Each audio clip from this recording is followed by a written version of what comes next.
Hey guys, welcome back to my channel. Today I'm going to show you a video on how I set up my 10 gallon planted aquarium tank. This is a custom 10 gallon low iron rimless tank, and I'm going to show you how I actually set it up from the beginning. The first step that I normally do in a planted tank is to add aquatic plant fertilizers, and these are the fertilizers which are not harmful for the fishes, and they are available online as well. And this is a totally optional step, and if you chose not to use fertilizers, that's fine too, but generally I use fertilizers for my planted aquarium. The second step in the process is to add a suitable substrate. Before we pick the color of the substrate, generally have an idea on what the overall theme is going to be and what the overall finished product is going to be. Once we have an overall theme of what the finished product is going to be, then we can actually work from backward. And in this case, I've chosen a black substrate because I think the finished product that I'm looking for will be much better with a black substrate. Also, in this planter tank, I'm actually going to have plants on certain areas of the aquarium, and I'm going to have a white sand on certain other areas of the aquarium. And that's why you can see that I'm not spreading the substrate throughout the aquarium. I'm just leaving small spaces where I'm going to use sand. You can now see that I'm using a spatula to adjust the substrate. The general rule of thumb is to have a very thin layer in the front, and as you go backward, increase in the thickness of the substrate. That will actually give a very deep look, and the look and feel will be really amazing. The next step is to add the hardscaping. In this hardscaping, I'm going to use only rocks. Sometimes you can also include driftwood, and you can mix and match the hardscaping rocks and the driftwood together. In this aquarium, this particular setup, I'm not going to use the driftwood. I'm basically just going to use a different rocks. I got these rocks from an aquarium stores, and I spent quite some time looking at different rocks, and I found the textures in these rocks were really good. And here I'm basically adding more soil, keeping it in place. This can take several tries to see which pattern looks good. I spent a couple of hours to determine which pattern looks good, and finally ended up with what you see right now. The way I generally do hardscaping is I keep all the rocks and then move away, come back after an hour and see if I still like the pattern. Because I really feel that if I don't get the rocks and hardscaping right, the entire aquarium planted tank doesn't go well. So I take a lot of time, particularly in this portion, to make sure that I really like what I'm seeing, and I also make sure that it goes well with the final pattern that I'm thinking.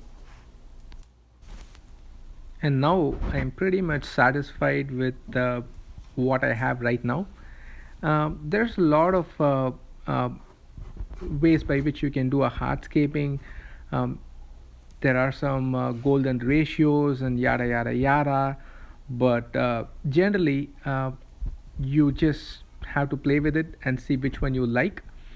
Golden ratio kind of helps you if you follow the golden ratio, and there's a lot of videos on the golden ratio. You tend to be in a better position, but it's totally up to you. It's just open. So in this particular hardscaping, I kind of have a gradient that starts from the right, and then it's goes a little bit towards the bottom, and then it goes all the way up towards the left. So it's kind of a gradient that I try to follow in this particular aquascape, and this may fall into a golden ratio, but again I like this and I'm going to go with this. I'm going to add some plants on my right side They're going to be a little bit tall plants, which I'm going to show a little bit later. And I might have misspoken before that I was not going to add a driftwood, but I'm going to add a teeny tiny driftwood, and that's it. So that's pretty much my hardscape for this particular planted aquarium setup. And the next step is to add plants. The one thing that I also wanted to bring it up is I've always found that having a rimless aquarium is very very beautiful when it comes to a planted tank. Not that the other tanks might not be good, but the rimless tank really really accentuates the beauty. So if you have an opportunity, go with the rimless tank.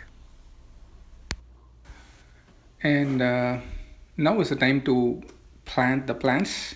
And first I'm going with the background plants. I generally prefer stem plants for the background. So it gives a good dense feeling.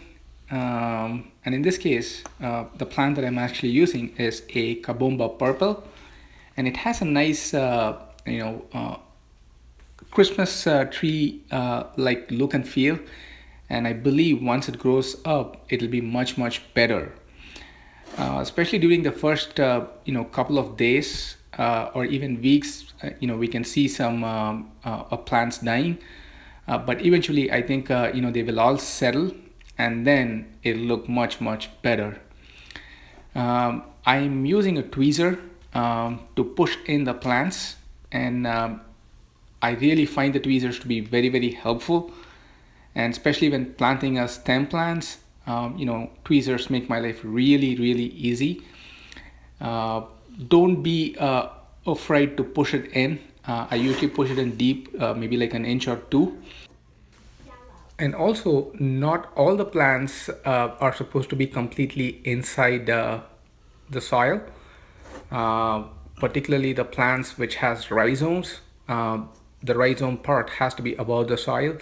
Pushing it deep will actually cause a plant melting. So depending on the plant, we just push it in.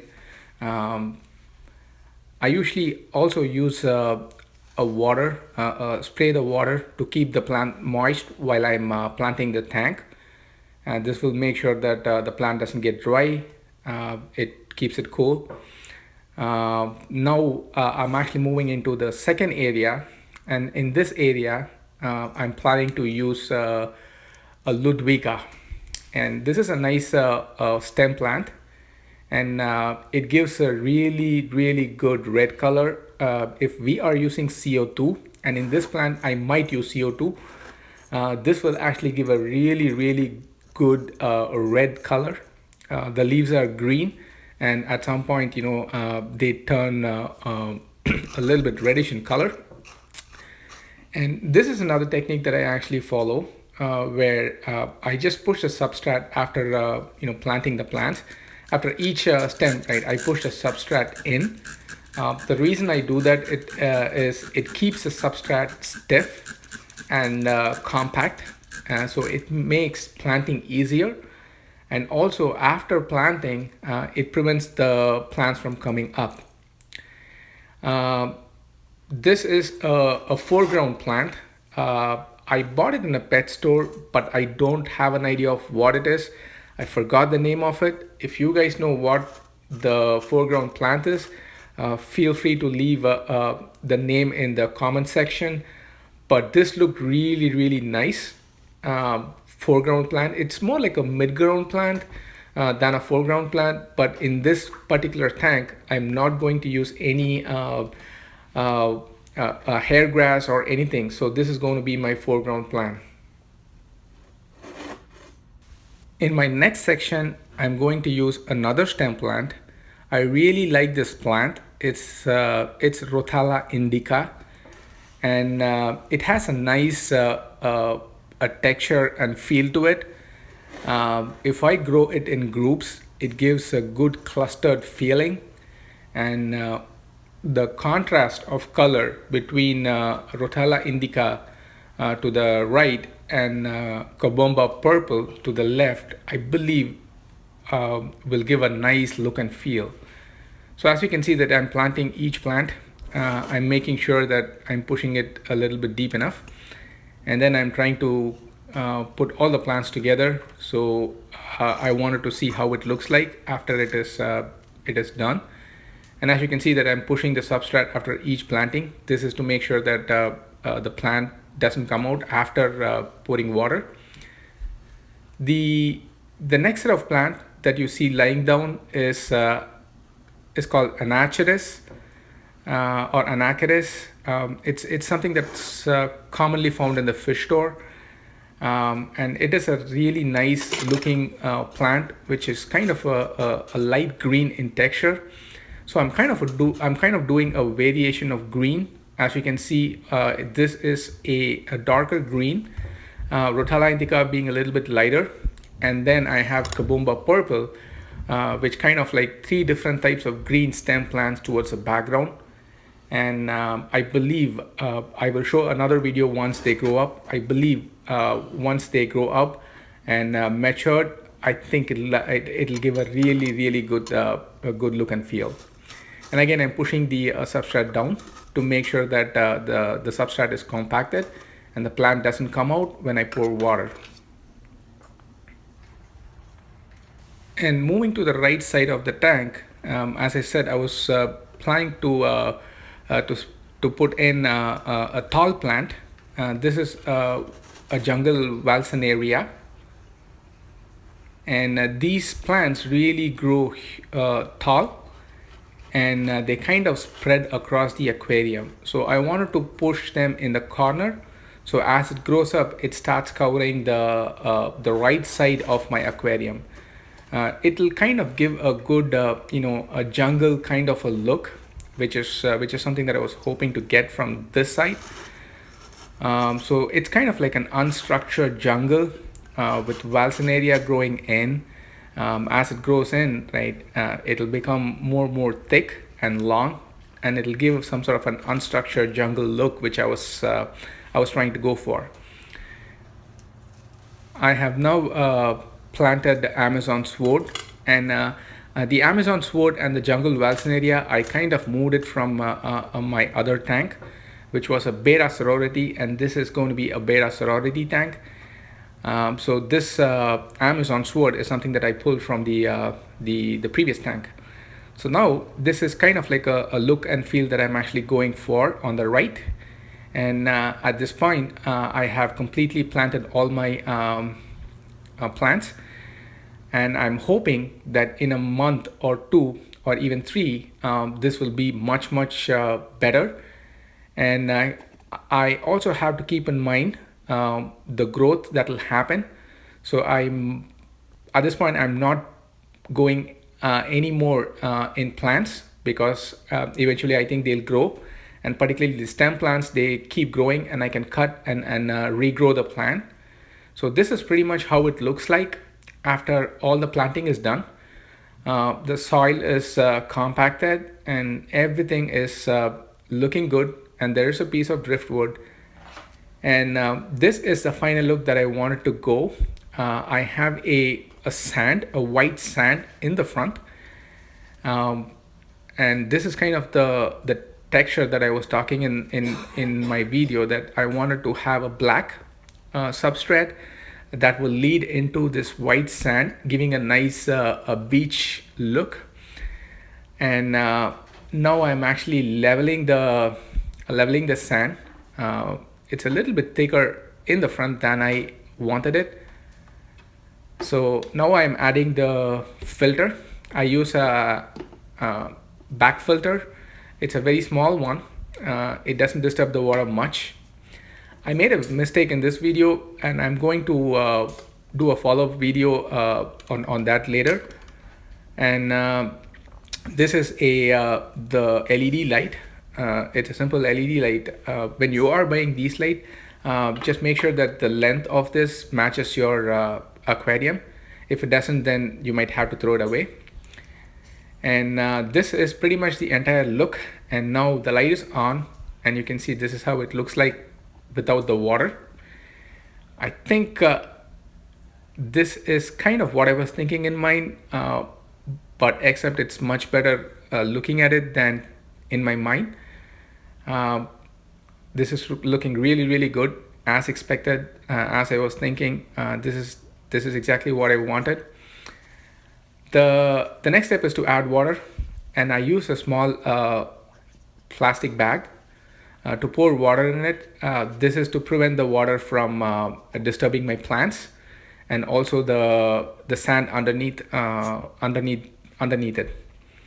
So as we keep adding water into it, you can see the real look and feel of the plants, and pretty much it is exactly what I wanted to do, what I wanted to look like. And now it's completely submerged inside the water, and wow, and that's exactly how it looks like. And this is just today, the first day of planting the tank. During the course of next couple of weeks, there will be some plant melting, which is perfectly common, but we just need to keep up on water changes. We just need to make sure that the dead plants are removed, and once we do so, in a couple of months, it will be really good. And I'm wiping the glass so that it looks clean. This is a 10-gallon tank. This is a little bit different from the regular tank. So it's a custom tank. So it has a dimension of 23 inches to 10 inches to 10 inch. It's a little custom tank. I'm actually using this tank for my betta sorority. This is kind of like an upgrade for them. All the 5 fishes that you see here, they lived in a 5-gallon tank, and being a betta sorority, and a 5-gallon tank was kind of like a little too risky. So I kind of moved them to a 10-gallon tank. Now they have a lot of places to swim, and they also got along pretty well with each other within the 5-gallon tank. So a 10-gallon is really a good upgrade for them. So that's pretty much the look and feel that I wanted to get, and these fishes, I believe, are going to have fun.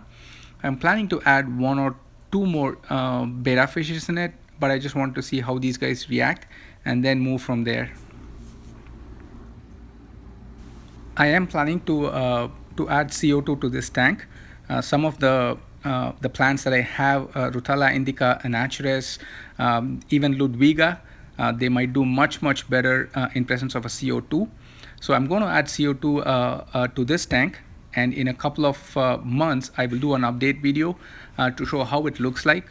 Generally, in the first a month or 2, you can see some shift in the look and feel of the plants, with the results of melting and some new plants adding in. So I'll definitely do an update video in a month or 2 on how the planted tank looks like. And if you guys have any comments or any suggestions or anything that you guys think that I'm doing wrong, please feel free to let me know in my comments, and it will definitely helps me to improve upon my skills. And again, thanks again for watching this video. Hope you enjoyed it. Bye bye.